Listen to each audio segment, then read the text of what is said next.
Hello friends, welcome to my YouTube channel GS exam solution. दोस्तों, आज के इस वीडियो में हम यूपी त्रिपल पेट और विभिन्न प्रतियोगी परीक्षाओं के लिए प्राचीन भारत के इतिहास से संबंधित वीडियो को कवर करेंगे। ठीक है, तो इस वीडियो में बहुत ही इंपॉर्टेंट तरीके से आपको सिंधु सभ्यता घाटी के जितने भी क्वेश्चन हैं इसमें बता दिए गए हैं, बहुविकल्पी माध्यम से भी, और आपको पॉइंट बाय पॉइंट भी बताया गया। ठीक है, प्रमुख नगर नियोजन जो भी इससे संबंधित थी, व्यापार जो भी चीज़ें थी उससे संबंधित इस वीडियो में आप पाए जाएंगे। तो फुल वीडियो के लास्ट तक बने रहिएगा।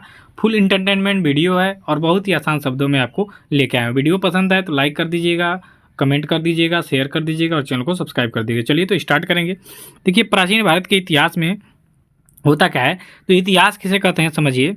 इतिहास अतीत में घटित घटनाओं का विवरण है। ठीक है, जिसका अतीत का अध्ययन इतिहास कहलाता है। देखिए, जो इतिहास हम पढ़ते हैं ये पीछे जो घटनाएं घट चुकी होती हैं उसके बारे में हम लोग अध्ययन करते हैं। ठीक है, क्यों पढ़ते हैं और क्यों अध्ययन करते हैं, ताकि जो भी गलतियां हुई हों, जो भी उनमें त्रुटियां हुई हों, उसको आगे ना दोहराया जाए और जो अच्छी चीज़ है उसको एक्सेप्ट करके हम आगे बढ़ते हैं। ठीक है, इसलिए हम इतिहास का अध्ययन करते हैं। इतिहास का जनक देखा जाए तो हेरोडोटस है। हेरोडोटस को इतिहास का जनक कहा जाता है। ठीक है, तो ये इंपॉर्टेंट करिएगा, क्योंकि अगर जो पूछता है आपके एग्जाम में कि इतिहास का जनक किसे कहते हैं तो हेरोडोटस को। ठीक है, इतिहास क्या है, देखिए 3 प्रकार में है। एक है प्रागैतिहासिक काल, एक है आधे ऐतिहासिक काल और ऐतिहासिक काल। 3 भागों में बांटकर हम इतिहास का अध्ययन करते हैं।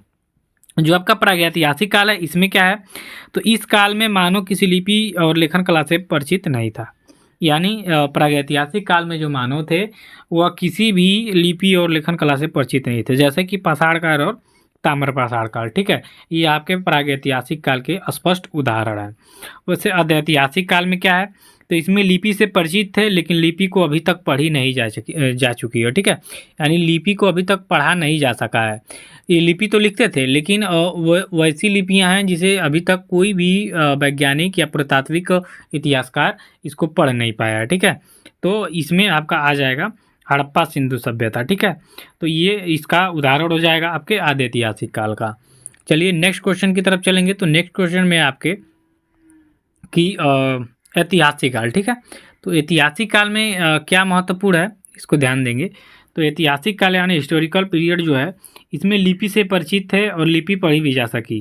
ठीक है, यानी जो ऐतिहासिक काल के लोग थे ये लिपि जो लिखे थे उसको अभी तक पढ़ा जा चुका है। ठीक है, जैसे कि प्राचीन भारत में कुछ हैं चीज़ें, मध्यकालीन भारत में तो पूरा हम पढ़ सकते हैं और आधुनिक भारत तो आप सभी लोग समझ ही रहे हैं। ठीक है, तो ये है आपका इतिहास जानने के पुरातात्विक स्रोत हैं और ये चीज़ें हैं। ठीक है, चलिए इसका पीडीएफ चाहिए तो आपको लिंक में नंबर मिल जाएगा, व्हाट्सएप नंबर, वहाँ पे आपको अवेलेबल हो जाएगा। ठीक है, चलिए आगे है दोस्तों, सिंधु घाटी सभ्यता के बारे में हमें देखना है। इंडस वैली सिविलाइजेशन किसे कहते हैं, समझिएगा बहुत ही ध्यान से।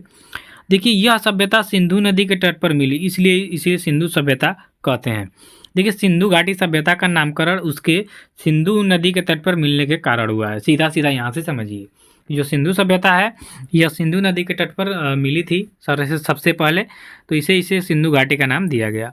इसकी सबसे पहले जानकारी हड़प्पा की खुदाई से हुई थी, इसलिए इसे हड़प्पा सभ्यता भी कहा जाता है। यानी जब इसकी सबसे पहली खुदाई की गई तो हड़प्पा नामक स्थान से ही स्टार्ट हुआ था खुदाई, इसलिए इसे हड़प्पा नाम सभ्यता का भी नाम दिया गया है। ठीक है, तो ये 2 चीज़ें हैं जिसमें सबसे सर्वमान्य नाम आपका सिंधु घाटी सभ्यता ही आता है। ठीक है, इसका विस्तार है और विकास है आपका 2500 ईसा पूर्व से 1750 ईसा पूर्व तक माना जाता है। तो सर्वमान्य तिथि अगर जो आपसे पूछता है, देखिए कई जो वैज्ञानिक हैं उन्होंने कई सारे डेट और तिथियां दी हैं, लेकिन सबसे सर्वमान्य तिथि है आपकी 2500 ईसा पूर्व से 1750 ईसा पूर्व तक। ठीक है, यानी ईसा मसीह के जन्म से पहले की बात है ये। और सिंधु घाटी सभ्यता विश्व की सबसे पहली शहरी सभ्यता थी।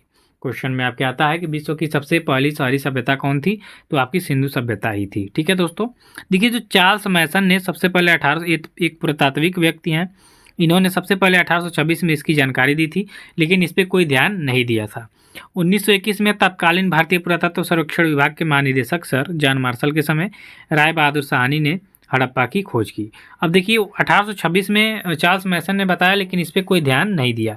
लेकिन 1921 में तत्कालीन भारतीय पुरातत्व सर्वेक्षण विभाग के महानिदेशक थे सर जॉन मार्शल, इनके समय में राय बहादुर साहनी जो कि भारतीय व्यक्ति थे, इन्होंने हड़प्पा नगर की खोज की थी। ठीक है, कब हुई थी, 1921 में। इसको इंपॉर्टेंट रखिएगा कि हड़प्पा सभ्यता यानी सिंधु सभ्यता की खोज कब हुई थी, आपकी 1921 में। किसने किया था, तो राय बहादुर दयाराम साहनी ने। और उस समय भारतीय पुरातत्व सर्वेक्षण विभाग के महानिदेशक कौन थे, तो सर जॉन मार्शल थे। ठीक है, यह इंपॉर्टेंट पॉइंट है आपके लिए। आगे है इसका विस्तार देखेंगे कि इसका विस्तार कहाँ से कहाँ तक है। तो विस्तार में देखिए कि सिंधु सभ्यता का विस्तार है आपका उत्तरी, देखिए चारों दिशाओं में देखेंगे, ठीक है, इन चारों दिशाओं में आप ध्यान दीजिए। देखिए उत्तर में मांडा यानी जम्मू कश्मीर तक है, पूरब में आपका आलमगीरपुर उत्तर प्रदेश तक है, दक्षिण में है आपका दायमाबाद जो कि महाराष्ट्र में पड़ता है, पश्चिमी सीमा जो है आपके सुद कांगेडोर यानी बलूचिस्तान में है, ठीक है। यह आपका इसका विस्तार है।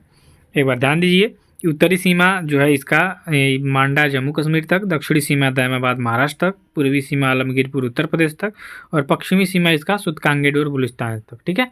और सिंधु सभ्यता का आकार त्रिभुजाकार है। मैप में इसको देखेंगे तो यह आपके त्रिभुजाकार है, ठीक है। तो ये त्रिभुजाकार है, ठीक है, यहाँ समझिएगा, बहुत ही इंपॉर्टेंट है ये। अब देखेंगे कि यहाँ सामाजिक जीवन कैसे था। तो सिंधु घाटी सभ्यता का जो सामाजिक जीवन है कैसा था, तो सिंधु घाटी का समाज जो था मातृ सत्तात्मक यानी मातृ प्रधान था। यहाँ महिलाओं का क्या विशेष सम्मान किया जाता था, ठीक है।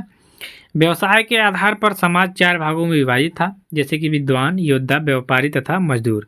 यहाँ के जो निवासी थे शाकाहारी होने के साथ साथ मांसाहारी भी थे। देखिए वैदिक युग में आएंगे तो शाकाहारी लोग मिलेंगे, ठीक है, लेकिन सिंधु घाटी सभ्यता में ऐसा प्रमाण मिला है कि लोग शाकाहारी मांसाहारी दोनों थे, ठीक है।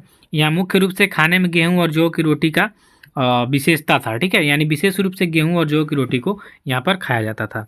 बाकी देखिए मिट्टी, सोने, चांदी और तांबे आदि के बर्तनों का प्रयोग होता था। यहाँ पे मिट्टी, सोने, चांदी और तांबे के बने बर्तनों का प्रयोग होता था, मिट्टी का सबसे ज़्यादा, ठीक है। कृषि के लिए धातु एवं पसार पत्थर से बने औजार एवं उपकरणों का प्रयोग किया जाता था। देखिए कृषि के लिए धातु और पत्थर से बने औजार थे, उनका प्रयोग किया जाता था, ठीक है। खेत उत जोतने के लिए, खेत जोतने का प्रमाण भी यहाँ पे मिला हुआ है। आगे है आपका आर्थिक जीवन कैसा था। तो सिंधु घाटी के निवासियों का मुख्य व्यवसाय था कृषि, ठीक है, और गेहूं, जौ, कपास, मटर, तिल आदि की प्रमुख खेती होती थी। देखिए इनका मुख्य पेशा तो व्यापार करना था। सिंधु घाटियों का मुख्य व्यवसाय था आपका व्यापार करना, लेकिन कृषि भी इनके अंतर्गत बहुत ही ज़्यादा आती थी। फलों में ये खरबूज, तरबूज, खजूर तथा नारियल आदि उगाते थे। पशुपालन भी इनके अंतर्गत किया जाता था, यानी सिंधुवासी पशुपालन से भी परिचित थे, जैसे कि गाय, भैंस, भेड़, बकरी आदि के प्रमुख रूप से पाले जाते थे। कुछ इतिहासकार के अनुसार सिंधुवासी विश्व के सूत काटने तथा वस्त्र निर्माण में प्रथम व्यक्ति थे। देखिए सूत का उत्पादन करने में कपास के उत्पादन में या कपास का उत्पत्ति सिंधु सभ्यता के लोगों के द्वारा ही हुई थी, तो ये इम्पोर्टेंट है। यहाँ धातुओं के सुंदर आभूषण बनाए जाते थे तथा सीप, शंख, हाथी दांत आदि के भी आभूषण बनाए जाते थे। देखिए इसका भी प्रमाण मिला है, ठीक है। विदेशी व्यापार भी होता था जो थल और जल दोनों मार्गों से होता था, यानी थल मार्ग से भी व्यापार करते थे सिंधुवासी और जल मार्ग से भी। देखिए यहाँ पे लिखा हुआ है कि सिंधुवासियों को कपास के उत्पादन में अग्रणीय माना जाता है, ठीक है, यानी जो सिंधुवासी थे ये कपास के उत्पादन में सबसे आगे थे और सबसे पहले कपास की उत्पत्ति सिंधु घाटी सभ्यता में ही उत्पन्न की गई थी, ठीक है। आगे में आप देखेंगे कि सावधान प्रणाली, यानी सिंधु सभ्यता में लोग जब मरते थे तो मरने के बाद क्या दफनाया जाता था कि जलाया जाता था, क्या प्रणाली थी, ठीक है। तो उस प्रणाली को देखिए यहाँ पे 3 प्रकार के मृतकों को अंतिम 3 प्रकार से किया जाता था। यानी जो व्यक्ति मरते थे सिंधु सभ्यता में, देखिए इस समय मुस्लिम और ईसाई वसाई ये कुछ धर्म वरम उतना था नहीं, ठीक है, तो यहाँ ध्यान दीजिएगा, ठीक है। इसके बाद से ही जो भी धर्म थे वो आए, ठीक है। पहले में क्या है, पूर्ण सावधान में मृतकों को कब्र में दफनाने की परंपरा थी। आंशिक सावधान में क्या होता था, तक मृत के शरीर को जंगल में रख देते थे और जब पशु पक्षी उसके मांस को खा लेते थे तो हड्डियों को दफना देते थे। ये बड़ा खतरनाक चीज़ है कि जब मर जाता था व्यक्ति जंगल में फेंक देते थे, पशु पक्षी जब उसके शरीर को नोच नोच के खा लेते थे, हड्डी जो बचता था उसको दफनाते थे। तीसरा सबसे बेटर है भैया कि जब मर जाते हैं जला देना, ठीक है, जैसे कि अभी हिंदू धर्म में किया जाता है कि जब व्यक्ति मर जाता है तो उसको जला देते हैं और तुरंत राख में मिल जाता है, ठीक है। तो ये आपका 3 प्रकार के शवों को जलाने दफनाने का जो भी काम था किया जाता था, सावधान प्रणाली। आगे आपके नगर नियोजन इनका बहुत ही बेटर था, तो नगर नियोजन के बारे में देखेंगे कि क्या क्या था भाई। तो सिंधु सभ्यता के नगर विश्व की प्राचीनतम सुनियोजित नगर है, यानी सबसे पहले नगरों की बात करें तो नगर का विकास सबसे पहले सिंधु सभ्यता में ही हुआ था। हड़प्पा और मोहनजोदड़ो के मकानों के निर्माण में सामान्यतः पक्की ईंटों का प्रयोग किया जाता था। देखिए सिंधु घाटी की सभ्यता के लोग पक्की ईंटों से ही अपने मकान को ज़्यादातर बनाते थे और उन लोगों के समय जो पक्की ईंटें थी वो आज तक है, जीवंत हैं और बहुत ही ज़बरदस्त वाटरप्रूफ ये ईंट बनाते थे। सिंधु सभ्यता में जो मकान के दरवाजे होते थे वो मुख्य सड़क पर न खुल के पीछे की ओर गलियों में खुलते थे। देखिए अभी क्या है कि अभी हम लोग क्या करते हैं कि अपने मकान जब बनाते हैं तो जो दरवाज़ा होता है सड़क की ओर खोलते हैं, लेकिन सिंधुवासी ऐसा नहीं करते थे। उनका जो मकान होता था, मकान के सड़क की ओर दरवाज़ा नहीं खुलता था, बल्कि घर के पीछे खुलता था। ठीक है। सिंधु सभ्यता में सर्वाधिक चौड़ी सड़क मोहनजोदड़ो से प्राप्त हुई है, जिसकी चौड़ाई लगभग 10 मीटर थी। तो क्वेश्चन आ सकते हैं आपके यहाँ कि सिंधु सभ्यता में चौड़ी सड़क कहाँ मिला है, तो आपके मोहनजोदड़ो में। सामान्यतः मकान में 4-5 कमरे बनाए जाते थे। मकान में आंगन होता था, रसोई घर होता था, स्नानागार होता था, फिर कुआं तथा कुछ बड़े घर में शौचालय भी मिले हैं। देखिए कुआं तो जरूरी है क्योंकि उस समय नल का आविष्कार नहीं हुआ था। ठीक है, टोटी वोटी का। तो घरों में कुआं होता था। घरों में कुआं क्यों होता था भाई? जैसे ही आज आप नल लगा रहे हैं, टोटी लगा रहे हैं घर में पानी के लिए, तो वैसे ही पानी के लिए लोग क्या करते थे, तो कुआं बनवाते थे। ठीक है, तो ये था। इसके बाद से क्या है कि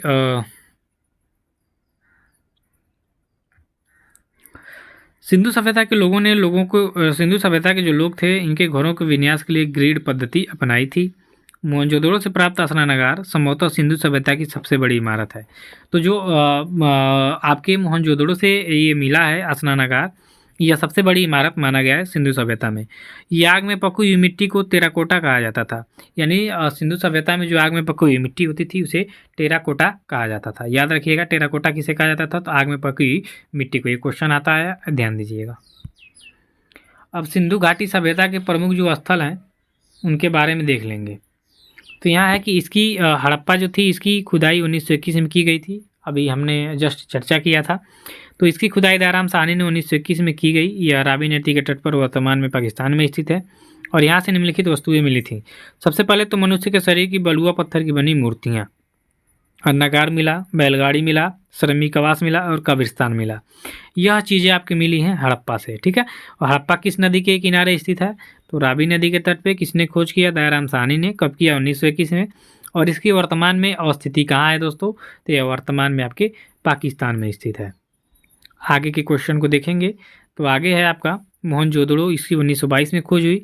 मोहनजोदड़ो सभ्यता का उत्खनन 1922 ईस्वी में राखलदास बनर्जी ने किया। यह वर्तमान में सिंधु नदी के तट पर पाकिस्तान के सिंध प्रांत में लरकाना जिले में स्थित है। मोहनजोदड़ो का अर्थ होता है मृतकों का टीला। क्वेश्चन आता है कि मोहनजोदड़ो का अर्थ क्या होता है दोस्तों, तो मृतकों का टीला होता है। यहाँ से बहुत सारी वस्तुएं मिली हैं, जैसे कि पुरोहित का आवास, विशाल स्नानागार, अन्नागार, घर में कुआं, पशुपतिनाथ की मूर्ति, नर्तकी की एक कांस्य की मूर्ति, सबसे चौड़ी सड़क भी मिली हुई है, बुने हुए कपड़े मिले हैं और दाढ़ी वाले मनुष्य की पत्थर की मूर्ति मिली है। तो ये काफ़ी ज़्यादा इंपॉर्टेंट है कि मोहनजोदड़ो से आपको क्या क्या मिला है। तो यहाँ पे ध्यान दीजिएगा, आपको ये चीज़ें मिली हैं। ठीक है, एक बार फिर बता रहा हूँ दोस्तों कि अगर फ्री में PDF चाहिए तो आपको लिंक डिस्क्रिप्शन में आपको व्हाट्सअप नंबर मिल जाएगा। आप वहाँ से जाके हाई करके अपना नाम लिखेंगे तो यह PDF आपको मिल जाएगा।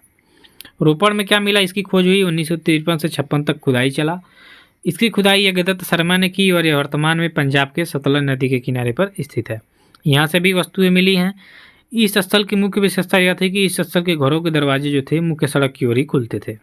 जैसा कि आपने अभी जाना कि सिंधु घाटी सभ्यता में बहुत सारे नगर में दरवाजे जो होते थे वो घर के पीछे खुलते थे, मुख्य सड़क की ओर न खुल के घर के पीछे खुलते थे। लेकिन रोपड़ में दरवाजे मुख्य सड़क की ओर खुलते थे।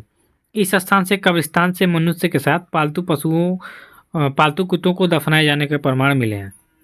यानी रोपड़ में ही मनुष्य के साथ पालतू कुत्तों को दफनाए जाने का प्रमाण मिला है। ठीक है, ये काफ़ी ज़्यादा इंपॉर्टेंट है ये भी। आगे है आपका कालीबंगा, जो कि 1953 में इसकी खुदाई हुई थी। इसकी खुदाई PK थापर तथा BB लाल ने की। वर्तमान में यह राजस्थान के हनुमानगढ़ जिले के घग्गर नदी के किनारे पर स्थित है। यहाँ से वस्तुएं मिले हैं हल से जुते हुए खेत, अग्निकुंड, चूड़ी, अलंकृत ईंट और घोड़े के अस्थि पंजर। तो ये भी इम्पोर्टेंट है आपके लिए, याद रखिएगा, ये क्वेश्चन आपसे पूछता है आपके एग्जाम में। अगले में है चौहंदड़ो। 1931 में इसकी खोज हुई। तो इसकी खुदाई गोपाल मजूमदार ने की और यह वर्तमान में सिंधु नदी के किनारे पाकिस्तान में स्थित है। चौहंदड़ो आपके पाकिस्तान में स्थित है, सिंधु नदी के किनारे। यहाँ से लिपस्टिक मिला है, शीशा मिला है, मन के बनाने के कारखाने मिले हैं, गुड़िया मिली हैं और कुत्ते और बिल्ली के पैरों के निशान मिले हैं। तो एक खास इसमें है कि लिपस्टिक मिला है भाई, जो महिलाएं अपने को लगाती हैं लिपस्टिक, इसका भी अवशेष मिला है। शीशा मिला है जिसमें महिलाएं और पुरुष अपने फेस को देखते हैं, वो भी मिला है। मनके बनाने का कारखाना, गुड़िया मिली है। तो ये काफ़ी ज़्यादा इंपॉर्टेंट है, यहाँ से क्वेश्चन आपका आ सकता है। आगे देखिए धौलावीरा, तो 1990-91 में इसकी खुदाई हुई, जिसकी खुदाई रविंद्र सिंह बिष्ट ने की थी, और यहाँ से एक स्टेडियम मिला है। सुरकोर्दा जो है, इसकी खुदाई जगपति जोशी ने करवाया था। यह वर्तमान में गुजरात में स्थित है, और यहाँ से घोड़े की हड्डियाँ मिली हैं। ठीक है, तो ये भी इम्पोर्टेंट है कि सिंधु सभ्यता में स्टेडियम कहाँ से मिले हैं, तो धौलावीरा से। घोड़े की हड्डियाँ कहाँ मिली हैं, तो सुरकोर्दा से। ठीक है, याद रखिएगा। अगला है लोथल, ये बड़ा ज़्यादा इंपॉर्टेंट है, इसको ध्यान दीजिएगा। इसकी खुदाई रंगनाथ राव ने भगवा नदी के किनारे अहमदाबाद गुजरात में करवाया था।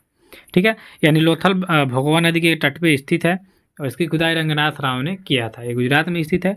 यहाँ से सिंधु सभ्यता का प्रमुख बंदरगाह मिला है। देखिए क्वेश्चन आता है कि सिंधु सभ्यता का प्रमुख बंदरगाह कहाँ था या कौन था, तो लोथल था, जो कि गुजरात में स्थित है। यहाँ पर घर के दरवाजे सड़कों की ओर खुलते थे। देखिए रोपड़ में और लोथल में यहाँ पे घर के दरवाजे आपके सामने ही खुलते थे रोड के। चावल के प्रथम साक्ष्य भी यहाँ से मिला हुआ है। तो ये इंपॉर्टेंट है कि चावल के प्रथम साक्ष्य कहाँ से मिले दोस्तों, तो लोथल से ही मिले हैं। ठीक है, चावल का प्रमाण जो है सबसे पहले यहाँ से मिला था। अन्य महत्वपूर्ण जानकारी है यानी तथ्यों में देखेंगे कि सिंधु सभ्यता को हड़प्पा सभ्यता, सिंधु सभ्यता, कांस्ययुगीन सभ्यता भी कहा जाता है। सिंधु सभ्यता का लिपि भाव चित्रात्मक थी, जो कि दाएं से बाएं ओर लिखी जाती थी, और यह अभी तक पढ़ी नहीं जा सकी है। सिंधुवासी विश्व में कपास के प्रथम उत्पादक थे। सिंधु सभ्यता के लोग पशुपालन तथा कृषि दोनों करते थे, परंतु उनका मुख्य व्यवसाय कृषि था। सिंधुवासी लोहे से परिचित नहीं थे। इंपॉर्टेंट है ये कि सिंधुवासी किस धातु से परिचित नहीं थे, लोहे से। संध्यावासी मिठास के लिए शहद का प्रयोग करते थे। ठीक है, तो शहद का प्रयोग किसी मिठास के लिए करते थे, चीनी उस समय नहीं था, तो संध्यावासी मिठास के लिए क्या करते थे, शहद का। अब क्या मिठास के लिए करते हैं, तो चीनी का इस्तेमाल करते हैं हम लोग, लेकिन तब ऐसा नहीं था। ठीक है, तो आज की वीडियो में बस इतना ही। अभी आगे के प्रीवियस ईयर के क्वेश्चन भी कराए जाएंगे, तो उसको ध्यान से देखिएगा। ठीक है, सभी लोग सॉल्व करिएगा। तो प्रीवियस ईयर के क्वेश्चनों में और बहुत सारे क्वेश्चन जो है आपके एग्जाम में आते हैं सिंधु सभ्यता से। तो देखिए पहले क्वेश्चन है कि सिंधु सभ्यता की खोज किसने किया था।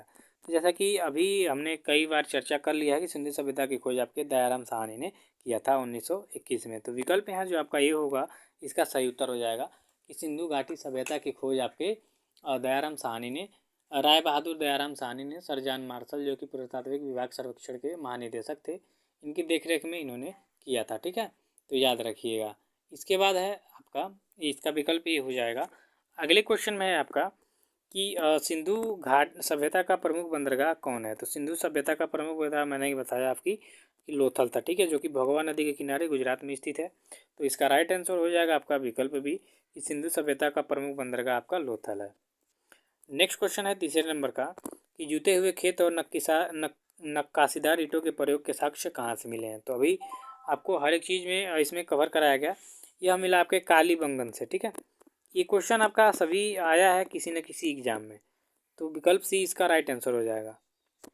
आगे बढ़ेंगे तो संध्यावासी मिठास के लिए किसका उपयोग करते थे। तो बताया, जस्ट अभी मैंने बताया कि संध्यावासी मिठास के लिए शहद का प्रयोग करते हैं। तो विकल्प यहाँ जो आपका डी होगा, इसका सही उत्तर हो जाएगा कि संध्यावासी मिठास के लिए शहद का प्रयोग करते थे। आगे के प्रश्न में देखेंगे कि चावल के प्रथम साक्ष्य कहाँ से मिले हैं। तो दोस्तों मैंने सिंधु सभ्यता का जब चैप्टर पढ़ा है तो उसमें बताया है कि सबसे पहला साक्ष्य आपका लोथल से मिला है। तो चावल के प्रथम साक्ष्य आपके कहाँ से मिले हैं, लोथल से मिले हैं। विकल्प आपका जो ये होगा, इसका सही उत्तर हो जाएगा। अब यहाँ छठे नंबर के क्वेश्चन को देख लेंगे। तो छठे नंबर के क्वेश्चन में है कि नर्तकी की एक कांस्य की मूर्ति कहाँ से प्राप्त हुई थी। तो जस्ट शुरू में ही आपको बताया कि नर्तकी की एक कांस्य की मूर्ति आपको मोहनजोदाड़ो में मिली थी। तो यहाँ विकल्प आपका जो बी होगा, इसका सही उत्तर हो जाएगा। ठीक है, चलिए नेक्स्ट क्वेश्चन की तरफ चलेंगे। तो 7 नंबर के क्वेश्चन में है दोस्तों कि हड़प्पा कहाँ स्थित है। ठीक है, हड़प्पा कहाँ स्थित है। तो हड़प्पा दोस्तों आपका स्थित है पाकिस्तान में। ठीक है, हड़प्पा आपके कहाँ पे स्थित है, पाकिस्तान में। तो विकल्प यहाँ जो आपका सी होगा, इसका राइट आंसर हो जाएगा। पाकिस्तान में आपके हड़प्पा स्थित है। ठीक है, चलिए आगे बढ़ेंगे। 8वें नंबर के क्वेश्चन में कि लोथल भारत के किस राज्य में स्थित है। तो अभी चर्चा किया गया कि लोथल आपके गुजरात में स्थित है, भगवा नदी के तट पर यह स्थित है, और आपके सिंधु सभ्यता का एक प्रमुख बंदरगाह भी था। ठीक है, चलिए मित्रों आगे बढ़ेंगे। 9 नंबर के प्रश्न को देखेंगे कि हड़प्पा किस नदी के तट पर स्थित है। तो दोस्तों हड़प्पा आपके रावी नदी के तट पर स्थित है। तो विकल्प यहाँ जो आपका ये होगा सही उत्तर हो जाएगा। हड़प्पा आपके रावी नदी के तट पर स्थित है। 10 नंबर के देखेंगे कि मोहनजोदाड़ो किस नदी के तट पर स्थित है दोस्तों। तो मोहनजोदाड़ो आपके सिंधु नदी के तट पर स्थित है। विकल्प यहाँ जो आपका बी होगा राइट आंसर हो जाएगा। सभी क्वेश्चन मैंने पढ़ा दिए हैं, बस जल्दी जल्दी इसको सॉल्व करने हैं, ठीक है। लोथल किस नदी के तट पर स्थित है। तो अभी चर्चा ही किया गया था कि लोथल आपके भोगवा नदी के तट पर स्थित है। तो विकल्प यहाँ जो आपका सी होगा राइट आंसर हो जाएगा। अगले क्वेश्चन में है कि हड़प्पा सभ्यता की खोज कब की गई थी। तो हड़प्पा सभ्यता की खोज आपकी 1921 में दयाराम साहनी के द्वारा किया गया था। तो विकल्प है आपका डी राइट आंसर हो जाएगा। उसके बाद है 13 नंबर के क्वेश्चन में कि सिंधु सभ्यता स्थल लोथल के खोजकर्ता कौन है। तो सिंधु सभ्यता स्थल जो लोथल है इसकी खोज आपके रंगनाथ राव ने किया था। तो विकल्प यहाँ आपका ये जो होगा इसका सही उत्तर हो जाएगा।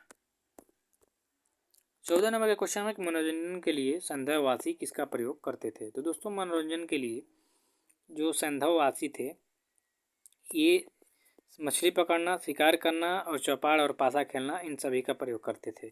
तो विकल्प डी इसका राइट आंसर हो जाएगा। अग्निकुंड कहाँ से प्राप्त हुए हैं दोस्तों। विकल्प यह आपका अग्निकुंड आपके प्राप्त हुए हैं लोथल से। विकल्प आपका जो सी होगा राइट आंसर हो जाएगा, ठीक है।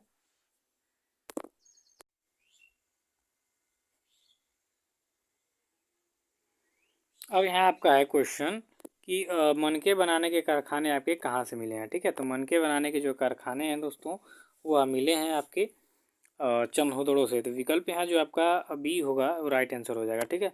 ये ऊपर वाले क्वेश्चन में हड़प्पा होगा, अग्निकुंड आपके हड़प्पा से मिला हुआ है। तो विकल्प ये इसका राइट आंसर होगा, ठीक है। थोड़ा सा कन्फ्यूजन हो गया था, उसके लिए क्षमा चाहते हैं।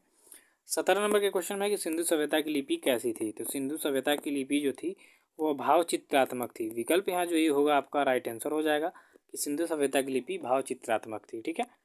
चलिए 18 नंबर के क्वेश्चन को देखेंगे कि मिट्टी से बने हल्का साक्ष्य कहाँ से मिला है सिंधु सभ्यता में। तो मिट्टी से बने हल्का साक्ष्य आपका मिला है बनमाली से। विकल्प यहाँ जो आपका बी होगा इसका सही उत्तर हो जाएगा। 19 नंबर का क्वेश्चन देखिए कि हड़प्पाकालीन लोगों ने नगरों तथा घरों के विन्यास के लिए कौन सी पद्धति अपनाई थी। दोस्तों ये बहुत ही इंपॉर्टेंट क्वेश्चन है, इसको ध्यान दीजिएगा। तो हड़प्पा काल के लोग जो थे नगरों के विन्यास के लिए ग्रिड पद्धति को अपनाया था। तो विकल्प आपका जो सी होगा राइट आंसर हो जाएगा इसका। आगे के क्वेश्चन में है कि सिंधु के लोग किस में विश्वास करते थे। तो सिंधु के जो लोग थे यह मात्र सत्तात्मक थे, ठीक है। तो विकल्प यहाँ जो डी था आपका राइट आंसर हो जाएगा।